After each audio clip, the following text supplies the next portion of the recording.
Right, good evening, ladies and gentlemen. Welcome to this evening's Cabinet meeting. Number of things to do. First of all is to give you the fire evacuation procedures. While somebody's going off to no doubt check whether we're actually on the webcam or not. Anyway, there's no fire alarm scheduled for this evening. Therefore, if the fire alarm sounds, please evacuate the building immediately. The fire exits are located at the rear and side of this room. The rear of this room presumably being down here. Go down the stairs and meet in the War Memorial Park. This meeting is being webcast and the webcast is now on. Thank you. Therefore, anything you say will be taken down and may be used in evidence in the future. And could you all please take out your mobile phones, look at them to make sure that they are switched to silent, or if you've left them in your bag that you can turn them off, and don't please put them on the table because when they vibrate, if you've got them on vibrate, they're just as annoying. Right, first item on the agenda is apologies for absence. As anybody who's watching can see, there are no apologies for absence because we're all here, apart from Councillor Isaac, who has temporarily gone out the room. Declarations of interest. We have one from Councillor Mrs. Golding.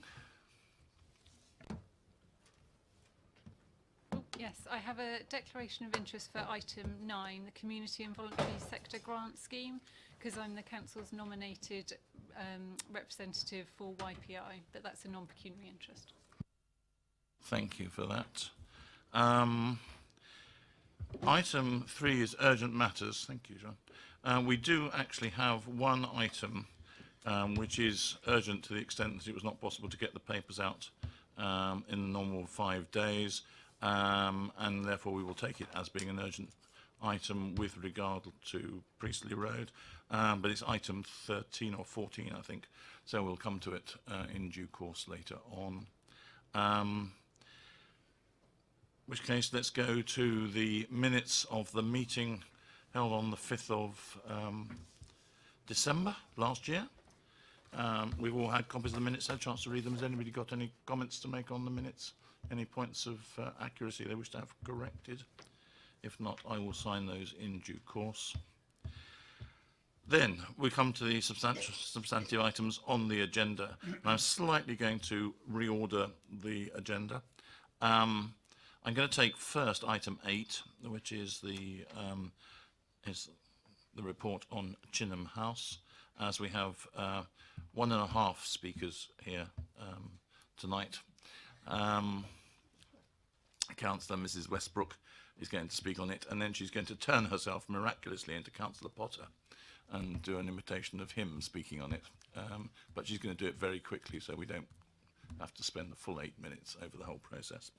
And then what I'm proposing to do is to take the item, which is item 11, the Manydown delivery vehicle, because that contains pink papers, which we will probably have to discuss, in fact definitely have to discuss at a certain point in time, which will require us to go into a closed session. Therefore it seems sensible to do that right at the end of the meeting so that we don't keep lots of people hanging around at that particular stage. So let us go to item 8 then, Chinham House, which is a proposal to finally bring it back into use. Now we have 2 cabinet members who have been responsible for this, but I think Councillor Isaac, you're going to take this one and introduce it if you would, please. Thank you, Leader, and good evening, colleagues. This is good news in relation to the provision of affordable housing in our borough, which is something that is clearly much needed.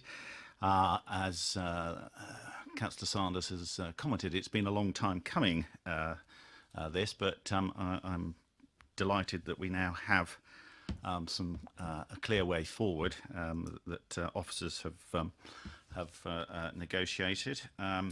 You'll recall that this is a Grade 2 listed property owned by the council, which is in a poor state of repair, and that has caused a lot of the problems and delays. I'm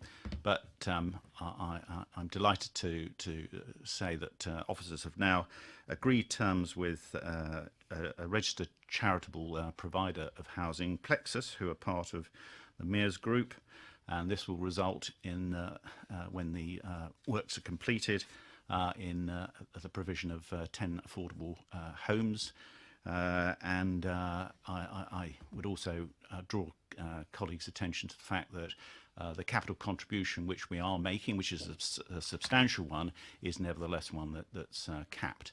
So I hope that after all the problems and delays reaching this point, we can now proceed quickly to complete the works, planning permissions in place, and we can provide additional affordable housing in Popley. Thank you, Councillor Isaac. Councillor Mrs. Reid, did you want to add anything at this stage? Or fine. In which case, could I ask Councillor Mrs. Westbrook to come forward as herself? Come forward as Councillor Potter first, please. Is that okay? Well, I don't know. I'm not sure about that because it's not on my list in that order. But since we're in a state of being friendly to everybody in the new year, even Councillor Potter, he can go first. Thank you, Leader. So I'm reading this out on behalf of Councillor Potter, who's at a governor's meeting this evening. So, I welcome the proposals made for the regeneration of Chinham House. I've long argued that this substantial and attractive building in Popley should be brought back into use. I believe that its use as a community facility could have been made to be cost effective, but I'm pleased to see some small provision is being made for a community room with a disabled friendly access. I would want this room to be fitted out for those using it, and I believe a small contribution from the developer, supplemented by the council, should be negotiated to make this room usable and attractive. We know as local councillors that the community groups in the Poets area have struggled to operate effectively, partly because of there being limited facilities available to them. We hope this small community provision will assist them to organise once again. Our CSPOs will welcome regular access to the room, and they should be given the necessary authorisation and keys to gain entry at that time. Booking the room for use by the community should be made as easy as possible and kept under review. The Bermuda Hall may be a better facility for the booking arrangements rather than that proposed in the report. Finally, adequate parking provision and regulation for Chinham House must be introduced to avoid conflict with existing residents and the seasonal visitors to the splash pad facility nearby. And that's it. Thank you very much.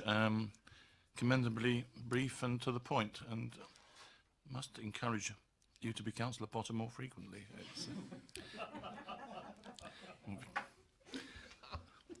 Right, now as yourself. Probably a bit longer, this one. Okay. Having only been a councillor for the ward for a couple of years, I haven't been involved in the project from the start as Councillor Potter has, but can I say I also welcome the proposal? Chinham House is a beautiful old building in a lovely setting, and these proposals providing 10 affordable housing units and a small community room shows the hard work of the officers who've been involved in the negotiations. As we sometimes see with other empty buildings, there's been some small incidents of antisocial behaviour, mainly in and around the grounds, and I'm sure the residents in the vicinity will generally be pleased to see the proposals. So a couple of comments, if I can. Councillor Potter and I meet on a regular basis with our CSPOs, and we know that the grounds around the house form part of their regular patrol route. We've discussed the opportunity that would be provided in the form of a small community room, and we'd like to see it made available to them as and when they require it. It may also provide them with an opportunity to hold surgeries. I note that the report mentions the bookings of the communal room will be arranged through the community centre, but as Councillor Potter mentioned, I would ask that when this is discussed in more detail, that provision be made for them to hold their own key, please. They have this for some of the other community association buildings, so I'd welcome the portfolio holders' thoughts on that, please. A couple of areas that will need consideration, one of which may fall within planning, but if I can just quickly mention them both, please. One is parking and the other relating to the period of the renovation works. So for a bit of background first, the splash pad, which opened in 2016 and is situated only a matter of a few metres away from Chinham House, has been a huge success. In fact, more than we originally anticipated, but that success brought with it parking issues, particularly in the first year of opening. Spaces that are part of Chinham House have been available and used by visitors to the splash pad and Chinham Park, but they proved insufficient on their own, and residents in the properties nearby were adversely affected, and we had several complaints. Prior to the reopening in 2017, we discussed this with officers, and an overflow car park was created, and this has worked well. However, the Chinham House spaces are still available as part of that parking provision. Some of these spaces are now to be allocated to the residents of the new homes being created, 10 I believe, and 1 extra for the community room, and the remainder will be available for the users of the splash pad. Thinking ahead, we'd like to see that the residents who will be allocated the spaces will have some way of securing them, as otherwise it's more than likely that splash pad visitors will continue to use them. Can this be looked at, please, if it hasn't already? Secondly, the time anticipated for the conversion works, as mentioned in the report, is 18 to 24 months. Can I ask the portfolio holder if there's any information regarding likely timescales for the commencement of the works? And I ask that because the splash pad will be reopening at Easter, and that brings a lot of activity around there with young children and families. And in addition, there's also to be improvements by Hampshire County Council to Shakespeare Road, possibly starting in a few months' time, where they're going to install pinch points, new crossings and a footpath. So potentially there could be a lot of works going on at the same time as residents are wanting to access the splash pad. So I'd be interested if we've an idea of the anticipated start times. Thank you. Thank you very much, Councillor. Councillor Isaac, do you want to respond on any of those before I move into debate on it? Well, I'd like to thank both the local ward councillors for their contributions tonight. They've come up with some very constructive ideas, and so that's good to hear. And they've been drawing on their experiences as ward councillors, and I think that that their suggestions in relation to the use of the community room and also the operation of it, and also some of the issues about car parking, are ones that I will ask officers to look at, so that we can ensure that where there are good ideas, that those, if at all possible, are agreed with Plexus in relation to, and also the local community hall or body that I think is envisaged as are going to be playing a part in the running of the community room. As to timing, I'm not able at this here and now to give you the start date or the completion date, because to be honest with you, I can't remember what I've been advised by officers. All I would say is that I will be encouraging officers to move this forward as quickly as possible. Anybody else? Councillor Bound, did you wish to? I thought you might. It was just one comment.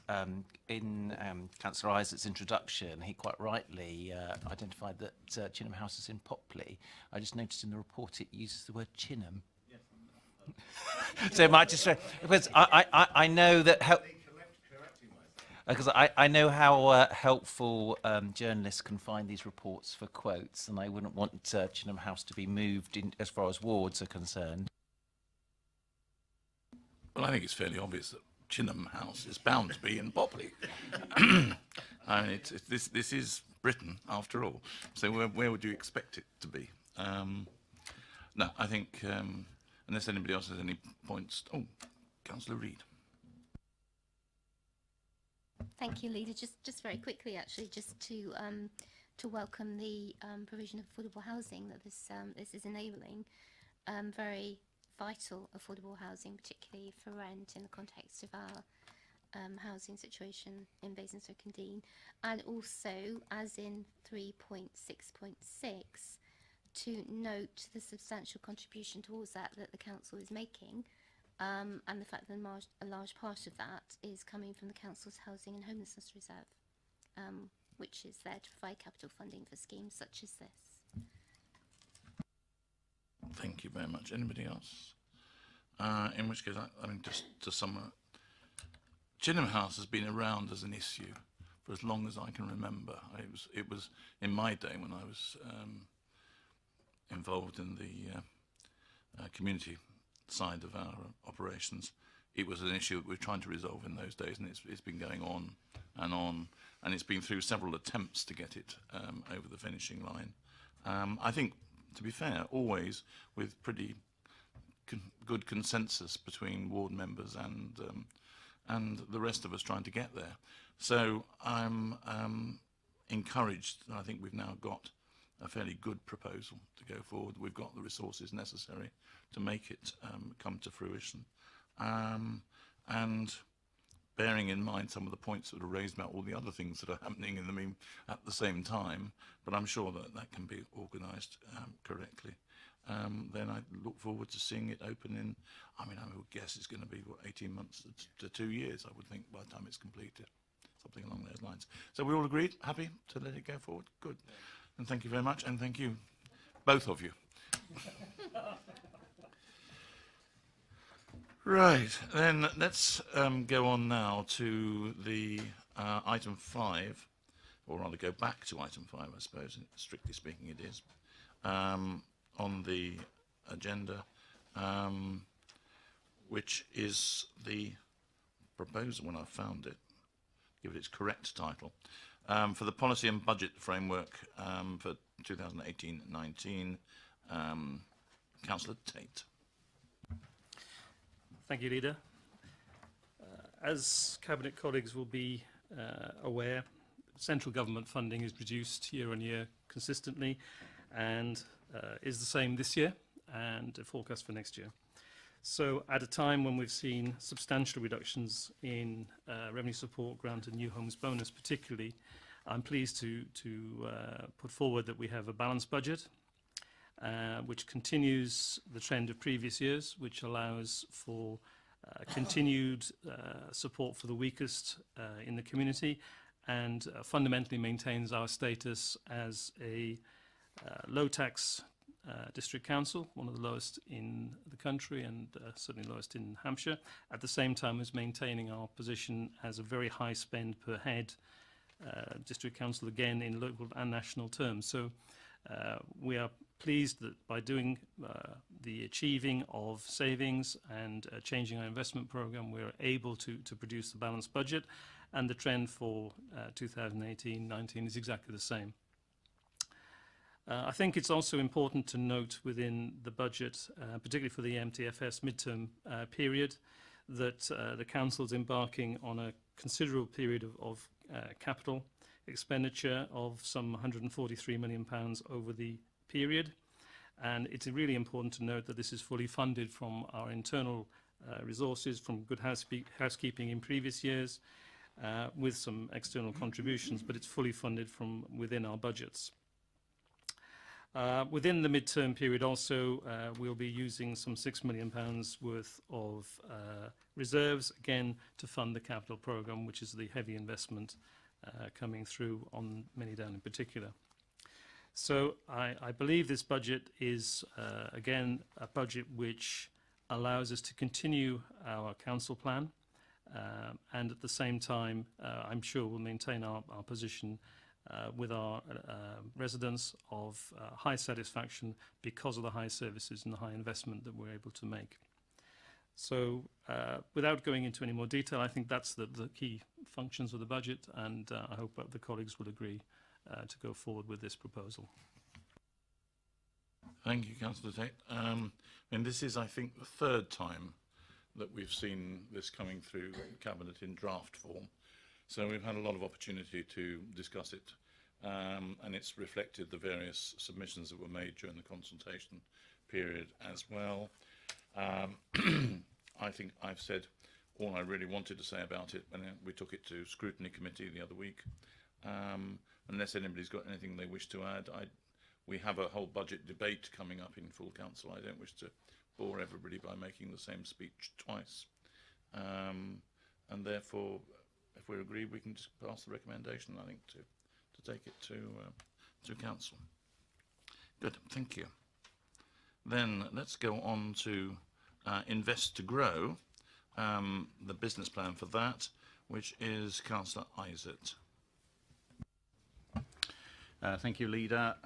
Cabinet colleagues will recall that Invest to Grow is a £25 million fund that was established to invest in line with our socio and economic priorities as a council, particularly in terms of encouraging new commercial and residential development in the borough, and also in investing in renewable schemes. The Invest to Grow was launched in October 2016. The launch has been very successful, and I'm clear that the availability of this funding and the existence of Invest to Grow is well known locally. Officers and advisors have got some interesting discussions that are currently ongoing. 13 projects in relation to commercial possibilities. All of these, interestingly enough, involving land that's currently owned freehold by the borough. 12 housing opportunities ranging from 15 to 400 new homes, and 3 renewable opportunities. We're also talking actively to housing associations. So the next step obviously is to make some of these investments. In the report we outline the progress that's being made in relation to the new development that is going to be developed for Eli Lilly at Basingview, which could form the basis for using some of this Invest to Grow funding.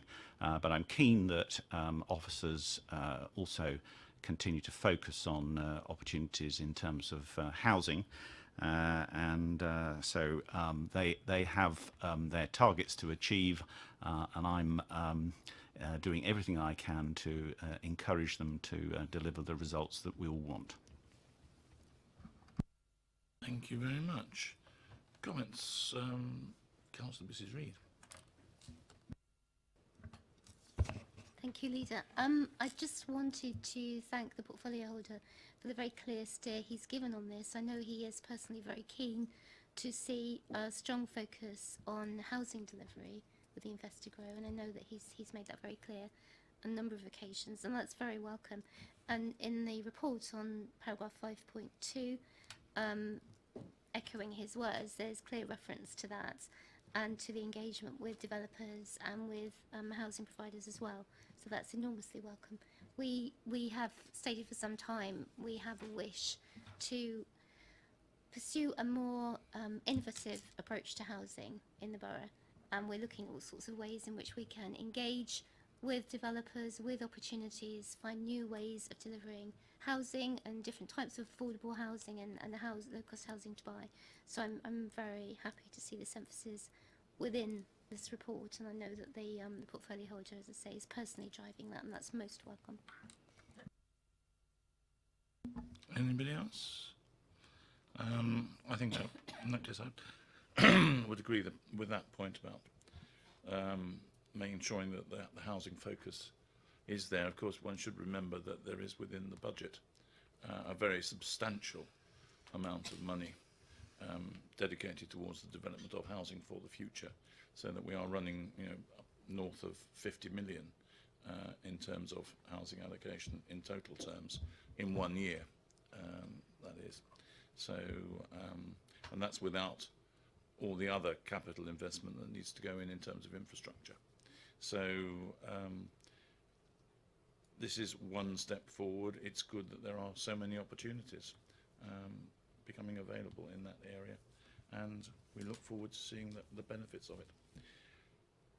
Are we happy to recommend that Cabinet, or rather to agree the Invest to Grow business plan? Good. Thank you. Then let us move to the draft Treasury Management Strategy. Councillor Tate. Thank you, Leader.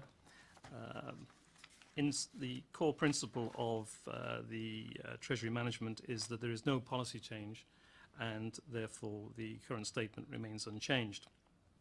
I think by way of also a little bit of backup, it's also worth noting that our current investment over the 2018 period should on average have some average cash resource of £142 million, the purpose of which is to generate interest income, which currently is forecast at 1.9%, £2.7 million. So it's an important element in our budgeting year on year. It's also important to note that our treasury management strategies maintain a high regard from external advisors, giving us significantly higher returns than other authorities at a minimal risk, again, compared to other authorities. So I would commend the officers on the work that they've been doing with this. In reference to the midterm period, our cash resources will be expected to reduce as we make changes into the policy, which will reduce them from some £145 million to £39 million over the period. Part of this will support the Council's capital programme, and some £90 million will be in property-related investments, one of which has just already been mentioned. So £25 million will be to the Invest to Grow Fund, £30 million in terms of the Profits Investment Fund, and £35 million to Manydown. The key to note with these is the returns expected are significantly higher than those which we are maintaining from our current cash resources, and this has been discussed earlier. But we're expecting in the region of 5% as an average across that type of investment. So it's significantly higher, and the indications are that already when we see in 2017-18 performance, we are achieving significantly higher than our current cash investments. So the evidence is strong that the direction is the right direction, and will allow us to continue with our balancing budgets as well as investing in the key capital projects. So I hope that Cabinet will therefore support the policy statement as it's written. Any comments, anybody? Any points? I think the strategy is clearly the right one, and the recommendation should be approved. Agreed? Good. Then while you're ahead, Councillor Tate, why don't you carry on with community and voluntary sector grant schemes? Thank you, Leader. The key I'd like to bring forward with this paper is that over the next 3 years, there'll be some more or less £1 million worth of spend, which is discretionary spend to support those vulnerable and weakest in our communities. It's also testament to the work of the voluntary sector to provide evidence to allow us to make these grants, but also to undertake the work with the grants to deliver services to those weakest in the community. The current recommendations are in the appendices. I would say in summary that this year again there has been a higher number of applications, both in terms of value for funding and in terms of numbers than in previous years, and unfortunately is not able to run funding for all the applications. But in total, we have two new strategic grants, which I'd like to mention. One is to Basingstoke Consortium, and the second one is to the Young People's Independent Counselling Service, which I think is a very valuable support to the young people in the community, and one to be highly commended. These are strategic grants which will run over the 3 years. And programme grants, again, I'd like to draw attention to one, which is the Basingstoke Neighbour Care, which is helping befriend isolated older people in the community. So whilst there is a fuller list within the appendices of all these, I think these two show how we're working across the community, both from the oldest and youngest, to support them through the voluntary sector. Again, I hope that the Cabinet will agree and support all the recommendations that we have. Comments, anybody? Councillor Mount, I thought you might. Thank you, Leader. I really just, wanted to express thanks. I spend a lot of my time working with voluntary groups who deliver these services out in the community, and they overwhelmingly consider themselves to be quite lucky to be based in a borough like Basingstoke-Dean, where we can invest this amount of money. It probably is no surprise that it's oversubscribed, but it is also important for those organisations and for us to understand how vitally important it is that we continue to support organisations who do everything from helping older people with social isolation, increasing resilience in families with things like parenting skills when life presents certain challenges to them, and supporting young people and helping them with the barriers that they may face in gaining employment, encouraging residents to improve their physical and mental well-being. All those things in other areas are finding it very difficult, and the organisations that we support are truly grateful for that support that we both offer as far as funds, but also some of the support they get as far as development from our other officers. So very happy to endorse this report, and very happy that we are recognising the strategic importance of the Basingstoke Consortium and also the Young People's Independent Counselling Service. Thank you very much. Anybody else? No, then I think it's an interesting sort of sidelight on this, that these whole grant areas is something which many other councils would love to do and can't do. It's something which we have very consciously maintained throughout our administration. It's changed over the years, obviously, as you'd expect things to change, but it's nevertheless a very good testament to the strength of our voluntary sector within the borough, and something which we would always want to see supported in the future. So we are happy to agree this. Yep, good. Then we now move from there, and I've got two slightly different agendas. So if I move to the supplementary agenda, which I think we've all had, which actually misses out, it's got a different numbering and misses out one item. So we'll take item 12 on the supplementary one, which is Village Hotel, next, if we may. And then I'll take item 13, which was originally Priestley Road, and then we'll finish off with Manydown delivery vehicle, which is probably item 14, but no doubt we'll get reordered in the fullness of time. Yes, Bipinda.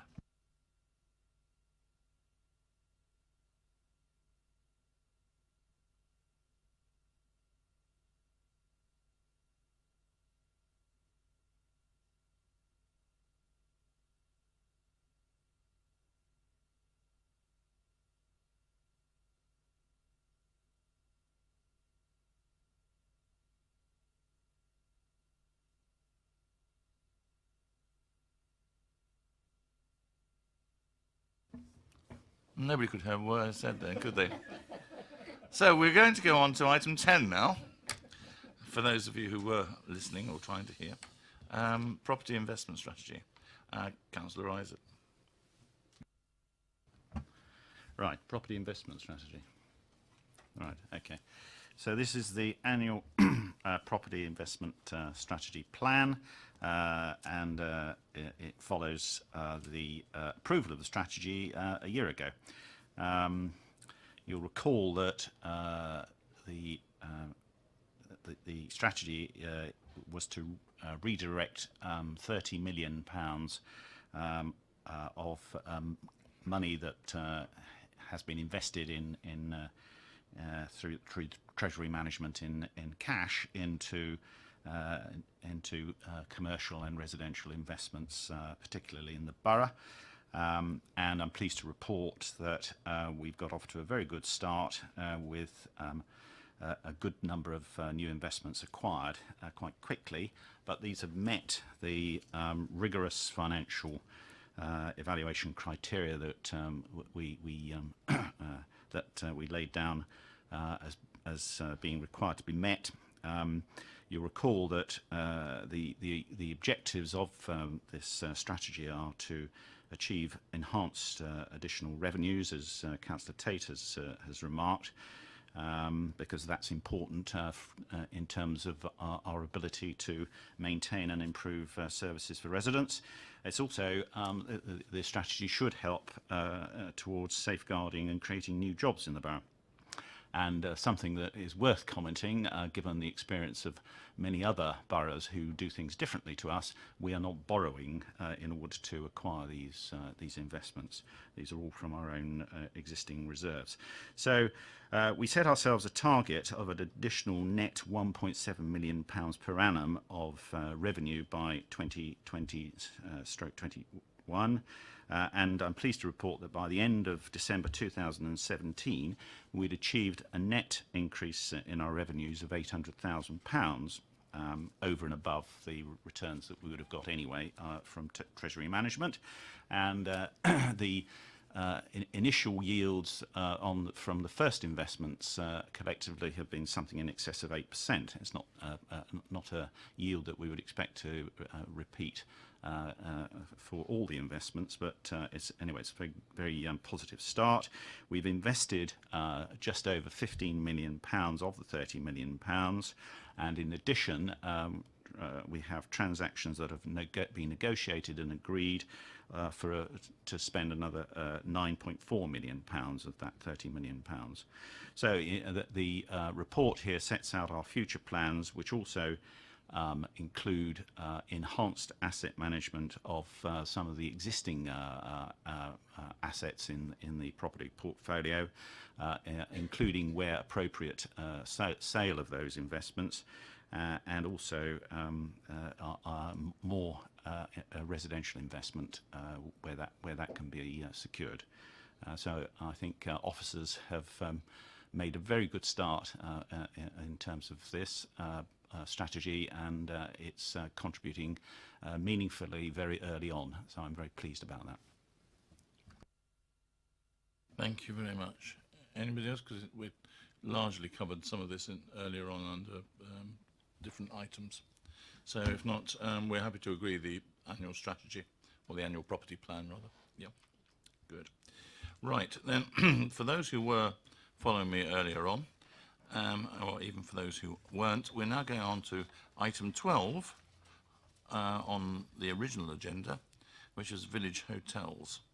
So this is going to be the, from now until we finish, is going to be the Councillor Isaac's show. So without more ado, over to you. Thank you, Leader. This report relates to the sale of the land at Basing View that we have agreed as a cabinet with Village Hotels. This is really a sort of technical alteration that officers have recommended needs to be made, and what it involves is a change to the boundary of that site. And that will mean that the access road, the immediate access road to the hotel, will now be the responsibility of Village Hotels and not this council, which is a good thing.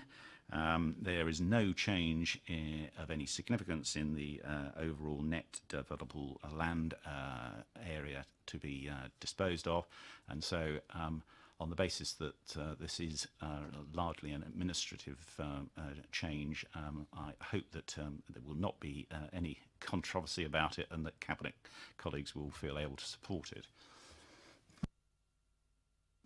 Do we? I think we do.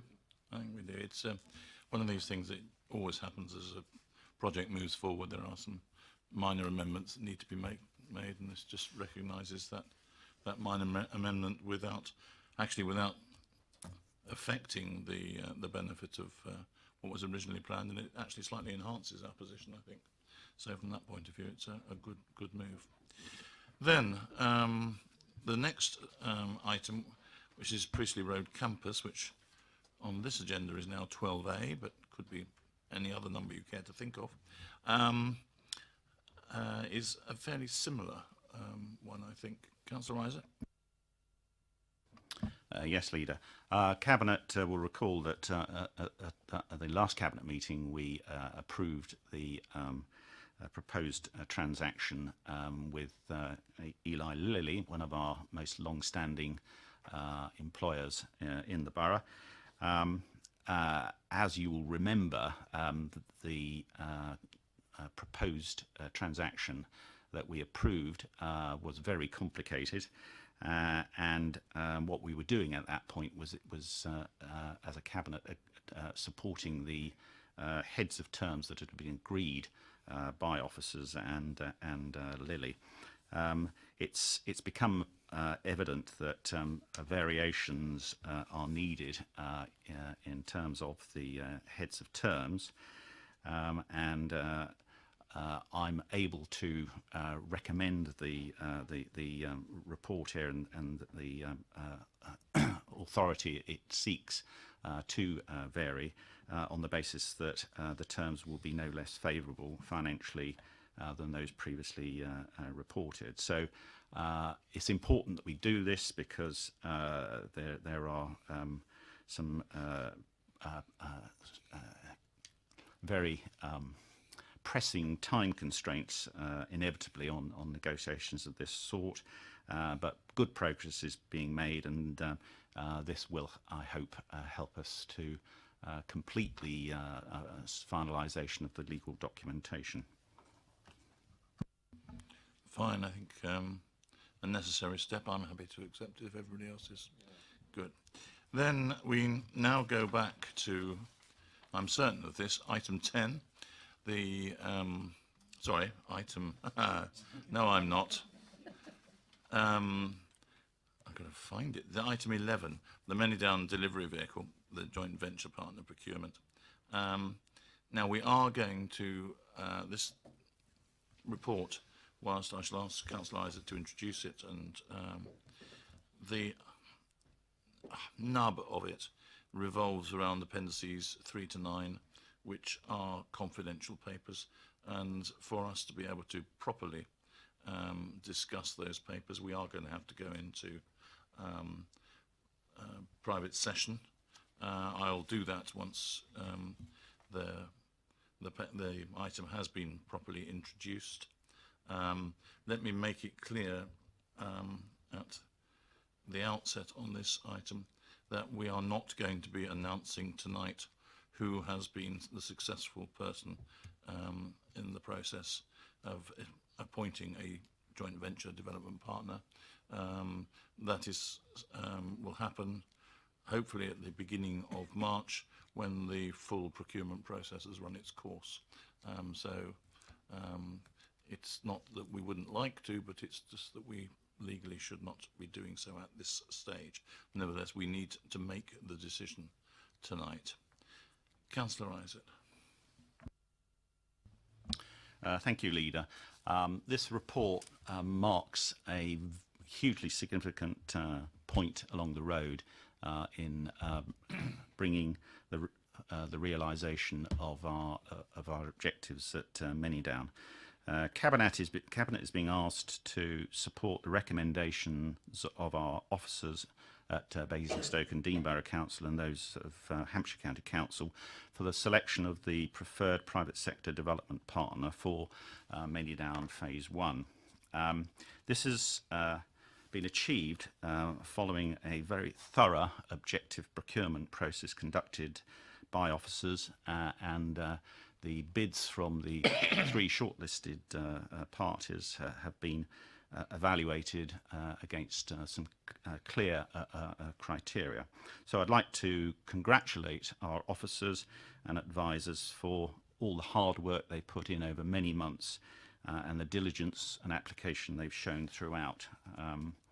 I'm also grateful to our residents and local communities for the role that they've played in getting us to this point, and particularly sharing their ideas and concerns, which have helped us shape the master planning for Manydown.